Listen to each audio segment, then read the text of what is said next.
నిజాంపేట గ్రామ పంచాయతీ కార్యాలయంలో నూతన కార్యదర్శిగా బాధ్యతలు స్వీకరించిన సరితాదేవికి ఘనంగా స్వాగతం పలికారు.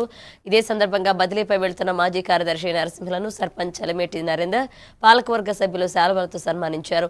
4 ఏళ్ల పాటు నిజాంపేటలో సేవలందించే అవకాశం కల్పించిన గ్రామ ప్రజలు, పాలకవర్గానికి నరసింహలు కృతజ్ఞతలు తెలిపారు. ఈ కార్యక్రమంలో ఉప సర్పంచులు, గ్రామ పెద్దలు తదితరులు పాల్గొన్నారు.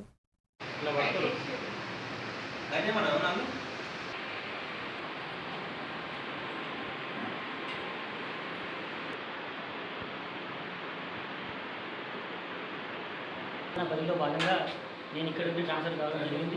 నేను నిజాంపేట మండలంలో 23 ఏప్రిల్ 2022 నాడు జాయిన్ కావడం జరిగింది.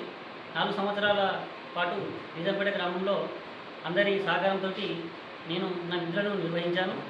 సహకరించినటువంటి గ్రామ ప్రజలకు, పాలకవర్గానికి అందరికీ ధన్యవాదాలు. నాకు సాధారణ బదిలీలో భాగంగా సిద్దిపేట జిల్లా కొండపాక మండలం తిమ్మారెడ్డిపల్లి గ్రామానికి బదిలీ కావడం జరిగింది. మనమే ఇష్టం ప్లాస్టిక్ వాడుతున్నాం. స్పెషల్ ఏంటంటే ఈరోజు ఈ ప్రపంచ పదార్థ కోసం కాబట్టి ఈరోజు సమాధానం మన ఇబ్బందులు ప్రత్యేక వీళ్ళకు మనకు మన జరిగింది మన ముందు